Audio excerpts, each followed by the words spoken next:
রাহিল্লাহ, আল্লাহর রহমত থেকে নিরাশ হয়ো না। ইন্নাহু লা ইয়াইআসু মির রাহিল্লাহি ইল্লাল কওমুল কাফিরুন, কাফের ছাড়া, মুশরিক ছাড়া, নাস্তিক ছাড়া, মুনাফিক ছাড়া কেউ কখনো আল্লাহর রহমত থেকে নিরাশ হয় না। আমরা সব সময় আল্লাহর রহমতের ভিখারি, আমরা সব সময় আল্লাহর রহমতের প্রত্যাশী। আমরা সব পরিস্থিতিতে ভরসা রাখি একজনের উপর, তিনি কে? আল্লাহ।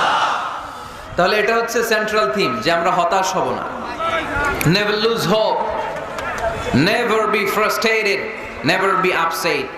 কখনো মন খারাপ করা যাবে না, আমরা আল্লাহর উপর ভরসা রাখি। এটা হচ্ছে কেন্দ্রীয় আলোচ্য বিষয়। এই সূরাটা নাজিলের একটা ব্যাকগ্রাউন্ড আছে।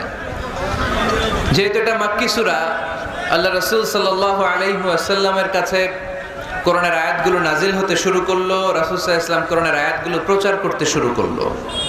যাই নাজিল হয় রাসূল সাল্লাল্লাহু আলাইহি ওয়াসাল্লাম কি গোপন করে রাখতেন?